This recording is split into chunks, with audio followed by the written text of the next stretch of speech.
Doctor, gracias por acompañarnos. Encantado, buenas tardes, un gusto saludarlo y por su intermedio a toda la audiencia tan importante que usted tiene en Nicaragua y en América Latina. Un placer tenerlo con nosotros nuevamente, doctor Sánchez Berzaín. Ese artículo no podíamos dejarlo pasar. Queríamos nosotros tratar de desmenuzarlo de una mejor forma con usted. ¿Qué significa esa afirmación de que se van los dictadores pero quedan las dictaduras? Para que lo comprendamos de una mejor manera, ¿qué alcance tiene esa afirmación? Mire, los 41 años de ingreso de los guerrilleros sandinistas a Managua, que se ha cumplido este pasado 19 de julio, nos sirve para hacer una reflexión y un análisis en base a los datos de la historia. Cuando hace 41 años, el 19 de julio, los guerrilleros sandinistas entran a Managua, declaran derrotada la dictadura de Somoza y ponen en marcha un proceso que llaman revolución, pero que en verdad es un proceso de dictadura vinculada al castrismo de Cuba, porque el sandinismo está ligado desde su origen a la dictadura cubana.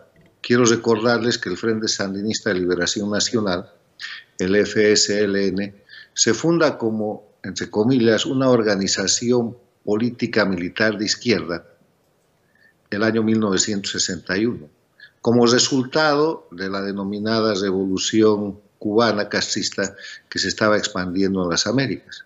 Es la misma época en la que se funda como estructura las FARC, las Fuerzas Armadas Revolucionarias de Colombia. Se forman los ELNs en diferentes lugares de las Américas, los Ejércitos de Liberación Nacional, y se lleva adelante todo un proceso de expansión de violencia, terrorismo y guerrilla para tratar de tomar el poder, siguiendo el ejemplo de lo que fue las acciones castristas en Cuba.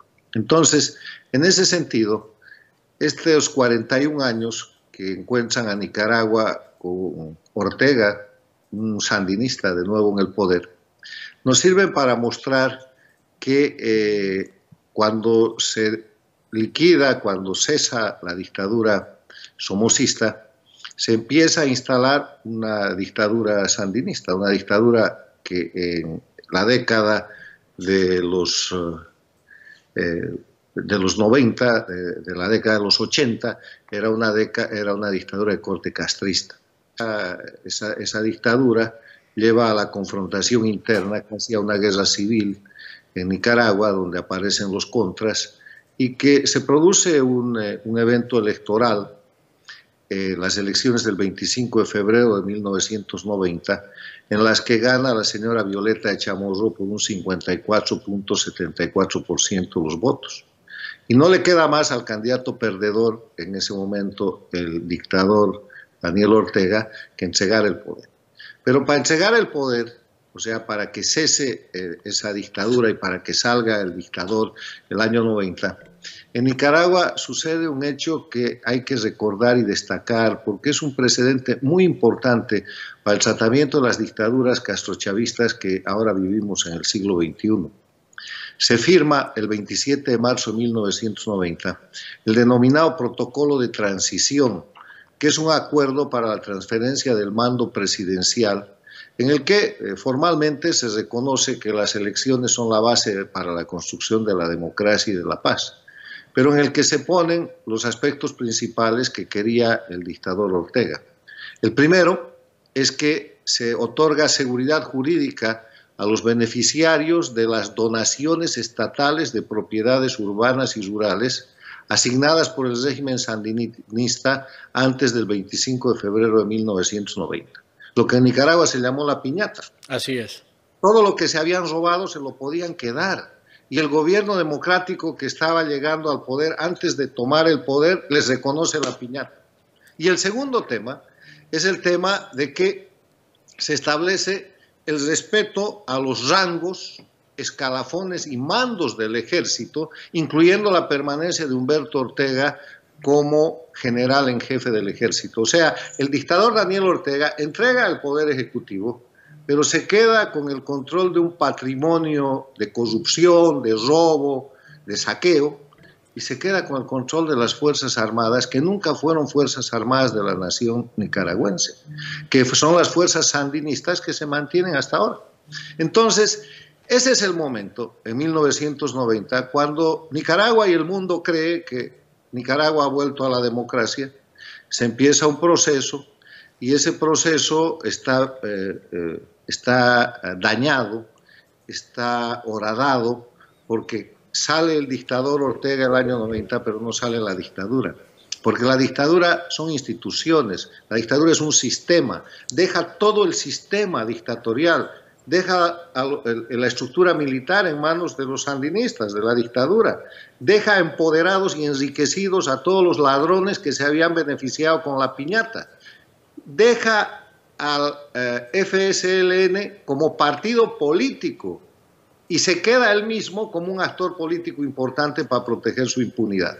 Doctor, lo interrumpo en este momento para recordar ese contexto después de las elecciones del 90. Y doña Violeta Barrios de Chamorro, en nombre de la reconciliación, en nombre de tratar de que el país no siguiera en una confrontación, prácticamente renuncia a llevar a los tribunales a los que tenía que llevar por tantos crímenes cometidos. Ella misma permite que la piñata se consolide, ¿verdad? Porque ella ratifica lo que se decide, y también permite que el aparato militar quede en manos de Ortega, de Humberto Ortega o de los Ortega, para tener el control de las cañas huecas, como se dice popularmente, y tener a todo el país con la arma en la 100. ¿Quién se va a levantar contra nosotros, hermano? Aquí estamos quietos. Pero si lo comprendemos desde el punto de vista de la reconciliación, hay quienes dicen no había otra forma de ir bajándole poco a poco el nivel. No se podía hacer de un solo, porque entonces iba a seguir la confrontación, iban a seguir las muertes, iban a seguir los asesinatos. ¿Cómo se tuvo que haber hecho para que no quedara en impunidad un montón de gente y para que Ortega no quedara dominando desde abajo, como se dice, o gobernando desde abajo el país? Ahí hay varios elementos, además de la impunidad. En Nicaragua quedaron intactos los elementos de la dictadura, porque ¿qué quiere decir democracia? Democracia quiere decir respeto a las libertades individuales y los derechos humanos que se recuperaron temporalmente. Democracia quiere decir el acceso al poder y su ejercicio de acuerdo al Estado de Derecho, de acuerdo a la ley. La ley ya estaba violada con el acuerdo de impunidad, porque la ley está fundada en la igualdad de la gente. No puede ser que una persona que se roba un par de manzanas o algo menor vaya a la cárcel y la gente que se agarra a la piñata por las armas y se roba tierras y propiedades urbanas y rurales en Nicaragua quede inmune e impune con el pretexto de que esa es una manera de adquirir la paz. El otro tema es que la división e independencia de poderes es esencial. Y en todo régimen democrático las Fuerzas Armadas dependen de la Constitución y del gobierno civil legítimo. Las Fuerzas Armadas son una institución fundamental de la patria, pero sometida al poder democrático civil y al Estado de Derecho. Y eso nunca ha sucedido en Nicaragua. Las Fuerzas Armadas siempre han sido parte de una guerrilla disfrazada de fuerza regular, que vamos a ver cómo después, cuando avanza este proceso, y en la América Latina la Cuba castrista vuelve a tomar fuerza. En la época de los 90 la Cuba castrista estaba totalmente debilitada por el periodo especial, porque desapareció la Unión Soviética, implosionó y cayó el muro de Berlín y agonizaba Cuba porque es un estado parásito. Pero el año 1999 llega al poder en Venezuela Hugo Chávez y de inmediato asiste a la Cuba castrista y ahí se empieza a realizar un proceso que empieza a llamarse Proyecto ALBA, Movimiento Bolivariano, Socialismo del siglo XXI, el castrochavismo, que ha marcado la historia de todo el siglo XXI, porque es la historia de la recreación del castrismo con dinero venezolano, y por eso se llama castrochavismo, para reinstalar el nivel de amenaza, peligrosidad, sedición, conspiración, desestabilización de las democracias, derrocamiento de gobiernos, construcción de narcoestados y soporte al terrorismo, que es lo que es hoy día el castrochavismo.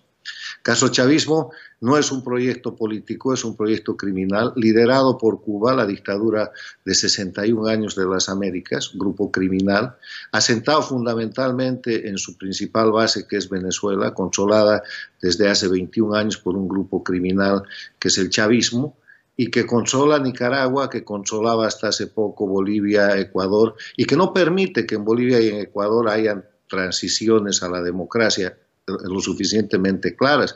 Bolivia es un país que tiene que mirar el ejemplo de Nicaragua, porque en Bolivia salió el dictador, pero no ha salido la dictadura. En Bolivia no solamente vamos a hablar del poder ejecutivo, que está totalmente penetrado por el castrochavismo de Evo Morales. La Asamblea tiene 2/3 de la dictadura, los jueces son de la dictadura, el Tribunal Constitucional es la dictadura, hasta los opositores funcionales están subordinados a la dictadura. Entonces, cuando yo escribo esta columna que usted me ha invitado a comentar, la premisa es que en Nicaragua salió el dictador, pero nunca salió la dictadura, y además de hablarle a Nicaragua para que recupere su democracia, haciendo una revisión de su historia, y estoy hablándole a América Latina y al mundo para que cuando salgan los dictadores, como salió el del Ecuador, como salió el de Bolivia, Evo Morales, el del Ecuador, Correa, como tiene que salir Maduro de Venezuela, como tienen que salir los Castro Díaz-Canel de Cuba y como tienen que salir los Ortega Murillo de Nicaragua, al sacar a los dictadores o inmediatamente después de sacar a los dictadores, no haya pretexto alguno para no terminar con las dictaduras. Porque si se mantiene el sistema dictatorial, aunque se haya sacado al dictador, pasa lo de Nicaragua, y aquí quiero continuar la historia. En el año 90 se cree en Nicaragua que se ha recuperado la democracia y se avanza de esa manera hasta que en el siglo XXI, el año 99, Cuba vuelve a tener dinero, se integra el castrochavismo, empieza el siglo XXI con una desestabilización progresiva y general de las democracias, y el año 2007 vuelve al gobierno Ortega. ¿Y cómo vuelve al gobierno Ortega? Es muy importante revisar históricamente también la elección del año 2007. Las elecciones se realizan el 5 de noviembre del año 2006 en Nicaragua, y solamente asisten a votar el 61,23%. O sea, hay una participación ciudadana de menos de 2/3. Y obtiene Ortega un equivalente a un poco más de 1/3 de ese 61%. O sea que con poco más del 20% de los votantes de Nicaragua, Ortega retoma el poder. Y de inmediato implementa la metodología del castrochavismo, empieza a negociar la corrupción de los gobiernos anteriores, crea una oposición funcional, a la oposición que no se le subordina la persigue, empiezan a ver, judicializa la persecución política, o sea, usa el poder judicial para perseguir a los opositores que no se le subordinan, destruye la institucionalidad democrática, cambia impunidad por corrupción y empieza a implementar un sistema de votación con cambios progresivos y toda la historia que ustedes conocen, para permanecer indefinidamente en el poder, además de hacer de Nicaragua un narcoestado integrado al sistema castrochavista. Hoy día Nicaragua es una dictadura satélite del castrochavismo, sangrienta, como la de Cuba, como la de Venezuela, pero esta historia, desde hace 41 años, desde el 19 de julio de hace 41 años, cuando el sandinismo llega al poder, pasando por lo que es la recuperación de la democracia del año 90 y la retoma del poder por el dictador Ortega y la instalación de su dictadura hace 13 años, porque ahora es un dictador que no se quiere ir, nos muestra ese concepto con el que hemos empezado. Nicaragua salió el dictador el año 90, pero no salió la dictadura, y eso permitió el retorno al dictador. Y este tiene que ser el gran ejemplo del título de este trabajo, que dice: se prueba en Nicaragua que sacar al dictador no basta, hay que terminar con la dictadura. Y esa es la lección para Nicaragua cuando saque al dictador. Esa es la lección para el Ecuador, que es el país más avanzado, que ya sacó al dictador y que ya lo tiene condenado a 8 años de cárcel y que en esta semana acaba de inhabilitar al partido del dictador, le ha quitado la personería, pero esa es la lección para Bolivia, que el dictador está prófugo en la Argentina, pero no hay un solo juicio contra él, todos sus cómplices están libres, su partido es el partido más importante de Bolivia, el MAS, todos sus cómplices son candidatos, o sea, en Bolivia salió el dictador, pero no salió la dictadura, y puede suceder que el dictador regrese más rápido de lo que ha sucedido en Nicaragua. En Nicaragua le tomó 17 años por la historia de la caída del soporte criminal a la dictadura cubana durante toda la década de los 90, pero ahora puede ser que eso suceda más rápido si es que no se toma el cuidado de que hay que acabar las dictaduras como sistema, hay que liquidar sus constituciones, sus leyes infames, hay que terminar las instituciones dictatoriales. ¿Y cómo se hace eso? Reponiendo el Estado de Derecho, reponiendo la división de independencia de poderes, reponiendo el sistema de elecciones libres y justas basadas en el sufragio universal y secreto como expresión del voto popular. Hoy día en Nicaragua no hay voto universal, como no hay voto universal en Bolivia, porque voto universal quiere decir igualdad y eso es algo que estos regímenes han liquidado apenas han llegado al poder. Doctor, ¿cómo o cuál es la fórmula para sacar al dictador y a la dictadura sin que haya violencia? Porque, querrámoslo o no, hay fanáticos que creen en esos sistemas, poseen fuerzas armadas, poseen fuerzas policiales, y si vos tenés la fuerza de la violencia, tenés la fuerza de la autoridad que rige el país y tenés fanáticos armados, es bien difícil tratar de hacer una limpieza completa de un sistema. ¿Cómo se puede hacer para que no sea a través de la violencia que se establezca un nuevo sistema? Es la vigencia del Estado de Derecho y hay grandes ejemplos en la historia. Por ejemplo, cuando cae la Alemania nazi, si es que los aliados que ocupan Alemania hubieran permitido la vigencia del Partido Nacional Socialista nazi, ese partido hubiera ganado elecciones los siguientes 20 o 30 años, porque tenía toda la estructura para hacerlo. Entonces, lo que se hace es poner al margen de la ley a esos partidos, porque son los instrumentos del delito. En Bolivia, el 20 de octubre pasado, hubo un gran fraude electoral que forzó al dictador a salir del país y a renunciar. Ese fraude electoral no hubiera sido posible sin el instrumento que es el movimiento al socialista, el partido, y sin una serie de cómplices, coautores en el sistema. El dictador está prófugo, pero todo el resto está en funcionamiento y el MAS sigue siendo el partido más importante en Bolivia. Eso no puede pasar. O sea, ustedes cuando recuperen la democracia en Nicaragua tienen que llegar a un punto en el cual los instrumentos del crimen de la dictadura tienen que salir del marco de lo que es el sistema democrático, porque no son democráticos. Y otro tema, no es que hay que perseguir a todo el mundo, pero hay que establecer responsabilidad en la cúpula.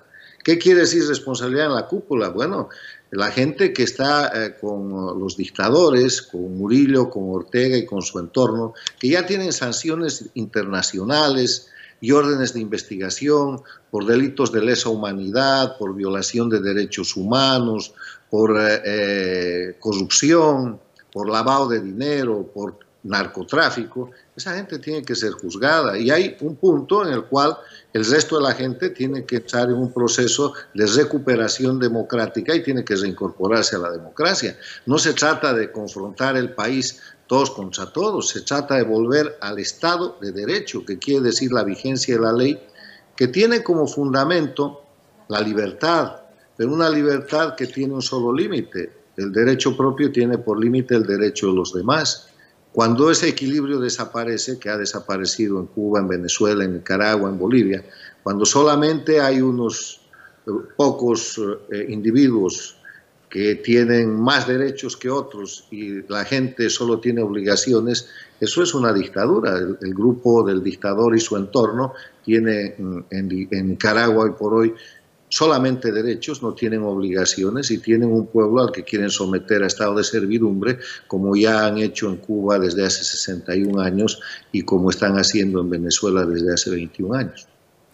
Voy a hacer una pausa, doctor Sánchez Berzaín. Cuando volvamos, esta estos sistemas dictatoriales y los colaboradores que tienen de la oposición, lógicamente son los que le dan el chance para hacer lo que usted ha denominado dictaduras electoreras o electorales.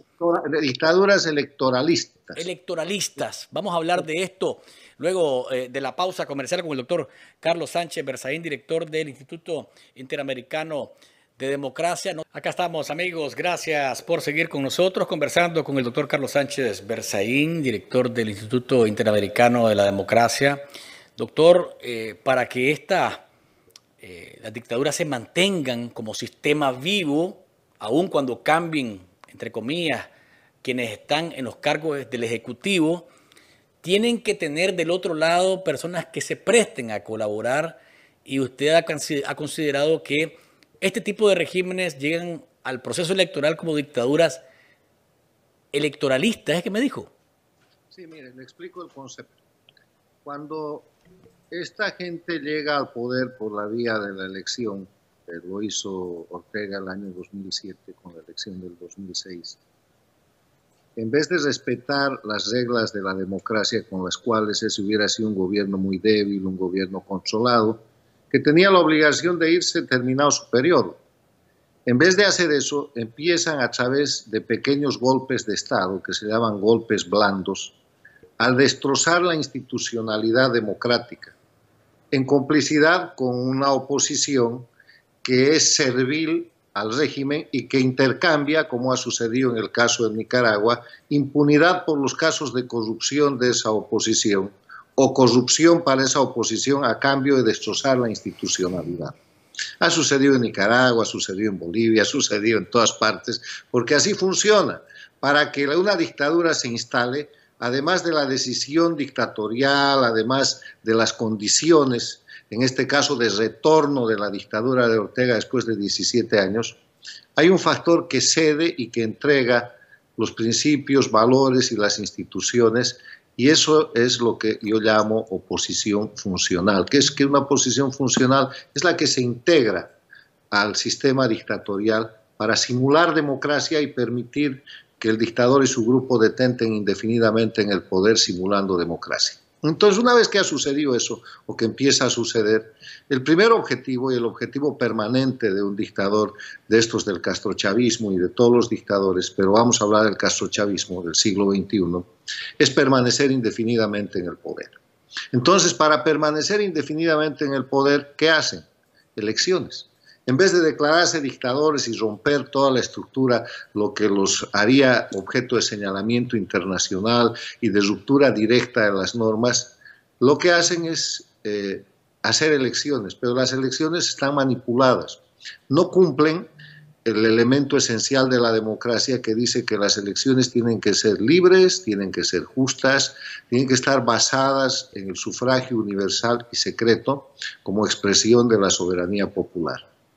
Dejan de ser libres y dejan de ser justas porque manipulan los órganos electorales, manipulan los registros electorales, manipulan las inscripciones electorales, incluso llegan a decidir quién es candidato y quién no, inhabilitan a unos, hacen participar a otros, cambian las reglas del juego, lo que ha sucedido en Nicaragua, establecen que en vez de que se necesite la mitad más uno de votos, bajan al 40% con una diferencia del 10%, también ha sucedido en Bolivia, ha sucedido en la Argentina de los Kirchner. O sea, crean leyes infames que les permiten manipular la voluntad popular, haciendo desaparecer el concepto de sufragio universal, porque sufragio universal quiere decir igualdad y hacen desaparecer la igualdad. Dan más derechos a la gente en las áreas que ellos controlan, establecen condiciones para que un diputado necesite mayor número de votos en determinado lugar y todo eso que han hecho a lo largo de todo el hemisferio. Doctor, la situación de... Eso es donde se presenta el concepto de que el ciudadano vota pero no elige. Usted puede ir a la próxima elección en Nicaragua y yo sé que va a ganar Ortega. ¿Cómo sé que va a ganar Ortega? Porque, para ponerlo en términos de fútbol, es el dueño de la cancha, es el dueño del público, es el dueño de la pelota, es el dueño del árbitro, es el dueño del que anota los resultados y además es el dueño seguramente de la mitad del equipo contrario. No hay manera de ganar, para ganar. Esto es una dictadura electoralista donde se vota pero no se elige. Ahora, doctor, en el caso de Bolivia, vimos que hubo una reacción de la población, porque hay quienes dicen, esto tiene que ser de vuelta de calcetín y tiene que ser con el pueblo en la calle, no hay manera de que sea sentándose a dialogar con el tirano, porque el tirano dialogando gana tiempo, hace marrulla, hace trucos.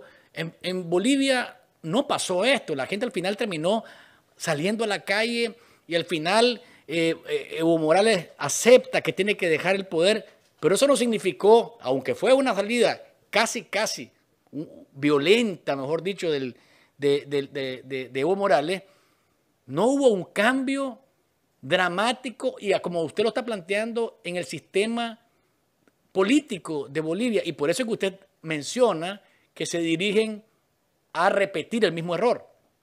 Sí, a ver, lo que pasó en Bolivia. Bolivia estaba ya agotada por casi 14 años de dictadura y venían sucediendo una serie de hechos que liquidaron la imagen del dictador. Ustedes tienen los mismos hechos o hechos mucho más graves o parecidos en Nicaragua. Ustedes vienen de la masacre del año pasado, las persecuciones, de los encarcelamientos, de la gran movilización civil en Bolivia. Evo engañó a Bolivia con la recuperación del mar y resultó perdiendo por segunda vez el mar en un juicio de La Haya que costó millones de dólares y que solo sirvió para su propaganda. En la acción a la cual estuvo asociado con Carlos Mesa, que hoy día es un candidato de la oposición. Después vino el hecho de que Evo Morales se prorrogó. Él había perdido el referéndum del año 2016 cuando Bolivia le dijo no, nunca más una reelección continua. Y él modificó eso manipulando sus tribunales de justicia, su tribunal constitucional, que declaró que él tenía el derecho humano de presentarse cuantas veces quisiera la elección. O sea, el referéndum no sirvió para nada y eso indignó al pueblo boliviano. Después de eso, Evo Morales incendió la Chiquitanía. Ha pasado hace tan poco tiempo, pero la gente no se acuerda. Evo Morales es el mayor pirómano y criminal que ha incendiado la parte más grande de la Amazonía, de la selva amazónica. Bolivia es un país amazónico y él ha quemado una cantidad extraordinaria de millones de hectáreas que equivalen a 3 veces la superficie del Estado de Israel. O sea, el último cálculo que se hizo, porque después los cálculos han empezado a desaparecer, es que Evo Morales quemó cerca de 5 millones de hectáreas. Eso indignó a la gente del oriente boliviano, y después de eso vino la elección, en la cual él hizo un fraude totalmente abierto, a vista infraganti de todo Bolivia y de todo el mundo. Y lo que sucedió en Bolivia fue que funcionó la resistencia civil. Grave es este concepto, resistencia civil. Acuérdese de Gandhi, acuérdese de la resistencia no violenta. El pueblo dijo, sabe señor, usted se tiene que ir. Y él no hizo caso. Empezaron las expresiones en reuniones cívicas, cabildos abiertos, hasta que un día el pueblo decidió bloquearse a sí mismo. Dijo, señores, aquí no pasa más nada. Y el ama de casa sacó su silla a la puerta y bloqueó. Y el taxista paró su auto, y el albañil dejó de ir a trabajar, y el chofer de bus paró el bus en la esquina. Entonces Evo Morales dijo, vamos a reprimir, salga la policía. Y la policía empezó a tratar de confrontar al pueblo, pero se dio cuenta de que no podía y decidió ponerse del lado del pueblo. Entonces empezó a proteger al pueblo. Entonces Evo Morales dio la orden y dijo, salga el ejército. Vamos a poner además en su lugar a los policías. Y el ejército no salió. Entonces, ¿qué pasó? La policía se puso a defender a un pueblo que durante 21 días sacrificó su ingreso, su salud, su economía y que bloqueó para que Evo Morales se vaya. Resistencia civil pacífica. Todos los hechos de violencia los cometió el régimen, los cometieron los paramilitares de Evo Morales, sus grupos de choque, los grupos castristas venezolanos y cubanos y de las FARC que estaban en Bolivia, que después fueron así detectados. Y el ejército, las Fuerzas Armadas, ¿qué fue lo que hicieron? Le dijeron, ¿sabe? Nosotros no podemos cumplir esas órdenes y se neutralizaron.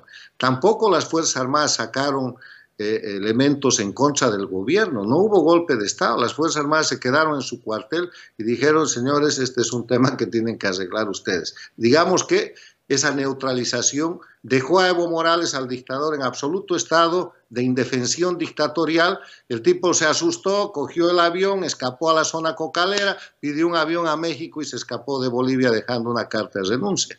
Después se arrepintió, sus amos cubanos y venezolanos le llamaron la atención y empezó a crear otra historia diciendo que había golpe de Estado, que nunca hubo, y empezó a decir que había que bloquear Bolivia, que había que dejar a las ciudades sin comida, y esa comunicación fue detectada y eso de nuevo operó en su contra. Pero pese a eso, produjo en noviembre del año pasado una masacre en la zona de Sencarta en La Paz, una masacre en la zona de Sacaba en Cochabamba, otras masacres en las zonas cocaleras, porque él tiene intactos unos sistemas de movilización armados vinculados al narcotráfico en una estructura territorial, criminal, terrorista. Pero además de eso, y aquí vamos al punto, él ha dejado intacto su estructura dictatorial.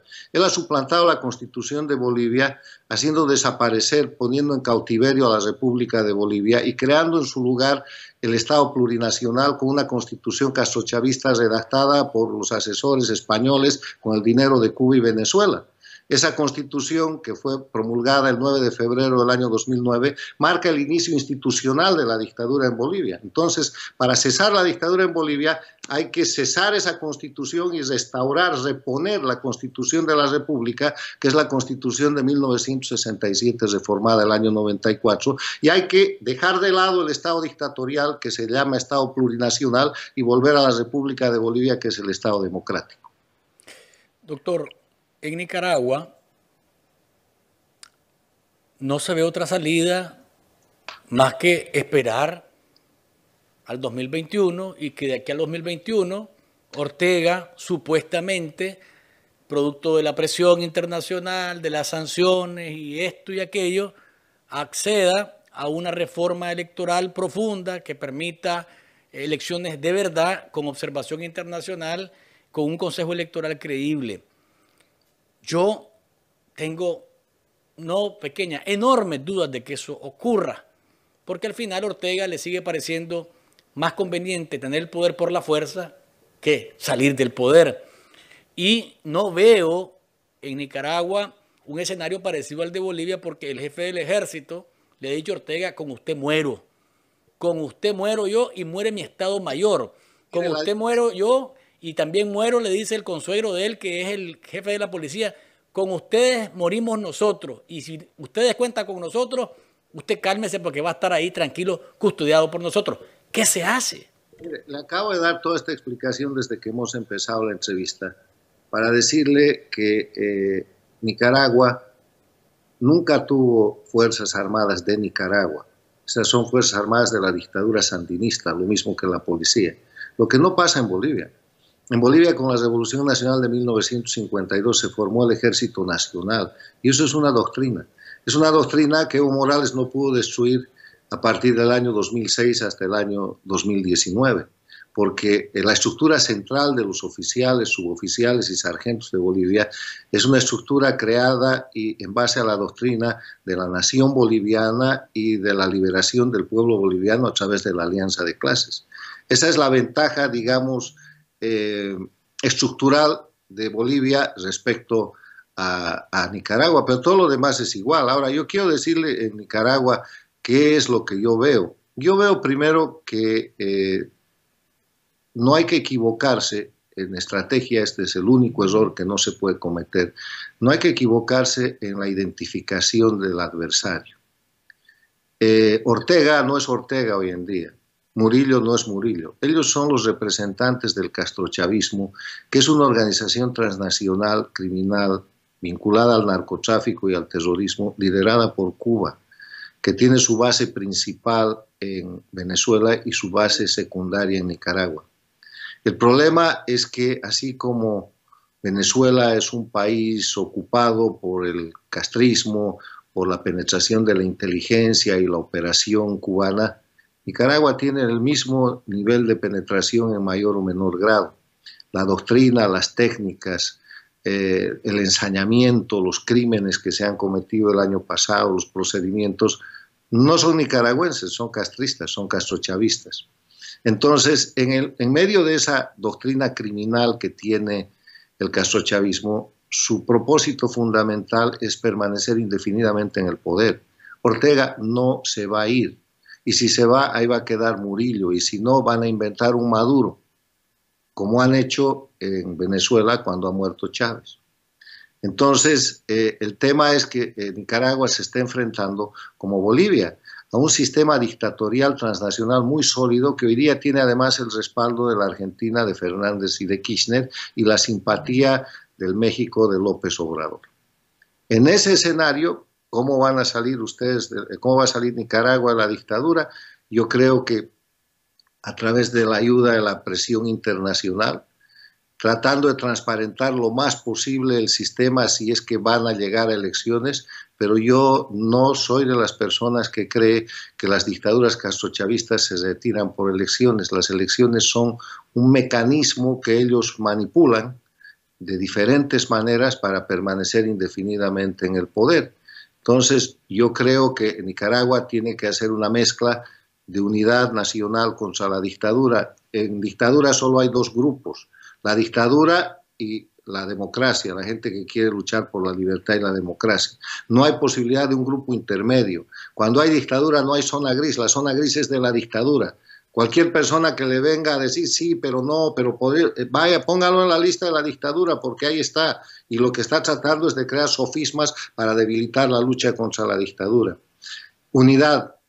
Y en eso que le digo, de los que hay que poner a un lado y al otro, hay empresarios, hay instituciones, hay políticos de oposición funcional. Unidad en la verdadera oposición y resistencia civil con cooperación internacional. Nicaragua está mucho más adelante que lo que estuvo Bolivia cuando salió el dictador en tema de presión internacional. Primero, Nicaragua es una dictadura reconocida mundialmente. Está sancionada por Estados Unidos, por países de la Unión Europea, señalada por la Organización de Estados Americanos, señalada por una cantidad de países del mundo por violación de los derechos humanos, por narcoestado, por crímenes de lesa humanidad. Es una dictadura. Nadie duda que Nicaragua es una dictadura. En el caso boliviano, se aceptó oficialmente desde Estados Unidos que Bolivia era una dictadura cuando salió el dictador. Antes de eso hacíamos esfuerzos por años para que cuando Estados Unidos decía a la troika, Cuba, Venezuela y Nicaragua, digamos, un cuarteto, incluyan a Bolivia, y nunca la incluyeron, pero bueno, hasta que salió el dictador. Tienen ustedes una gran ventaja en eso. Y otra gran ventaja que tienen es que hay sanciones concretas. Las sanciones económicas, las sanciones de visados, la NICA Act, una cantidad de cosas, son ventajas súper importantes que el pueblo de Nicaragua tiene que aprovechar a través de un proceso de unidad y de resistencia civil para terminar sacando al dictador y liquidando la dictadura como sistema. Una última cosa, doctor. Se ha hablado, y aquí en Estados Unidos hay la propuesta de un grupo de comisionados de aquí de la Florida para que sea declarado el Frente Sandinista una organización terrorista. ¿Qué tan posible es que eso se alcance y qué tanto impacto podría tener esto a nivel de un partido que quiere presentarse como una opción nuevamente y cuyo dirigente, usted lo mencionaba, está reconocido como criminal, como genocida, como violador de derechos humanos, como miembro de una organización criminal? ¿Es posible ver ese tipo de escenarios en los que desde Estados Unidos digan este es un partido que simplemente forma parte del crimen organizado y es terrorista y por tanto no puede reconocerse para jugar dentro de la gesta electoral? Mire, en los hechos eso es así. El Frente Sandinista de Liberación Nacional es un grupo criminal desde su creación, desde el año 61. Un grupo armado, violador de los derechos humanos. Cuando tomó el poder hace 41 años, eso no cambió, se acrecentó. Cuando dejó el poder ejecutivo el año 90, se quedó con las Fuerzas Armadas, se quedó con lo que había robado. Cuando regresa al poder el 2007 es más de lo mismo. O sea, esa declaración debería producirse y ayudaría, sería una medida importante, porque sería el señalamiento técnico y preciso de lo que es el instrumento del crimen organizado en Nicaragua. Pero si no sucede, tampoco se preocupen, porque el mundo sabe que estos son unos criminales. Simplemente ustedes sigan denunciando, sigan dando testimonio con la gente que está presa, sigan mostrando las violaciones de derechos humanos, sigan mostrando la falacia y la mentira que se maneja en esta epidemia del coronavirus, siga los más de 100.000 exiliados nicaragüenses que existen, usted entre ellos, dando testimonio de que Nicaragua es una dictadura. Eso es resistencia civil y eso va a llevar a la unidad y eso deteriora. Es como la gota, es como llenar un vaso con un gotero, pero el vaso es oscuro, no se sabe qué rato rebalsa, pero rebalsa. Doctor Carlos Sánchez Berzaín, le agradezco que nos haya acompañado en esta edición de Café con Voz. Un placer siempre tenerlo con nosotros. Hasta la próxima que podamos conversar nuevamente. Un abrazo. Mucho gusto, Luis. Un saludo a toda su audiencia. Gracias.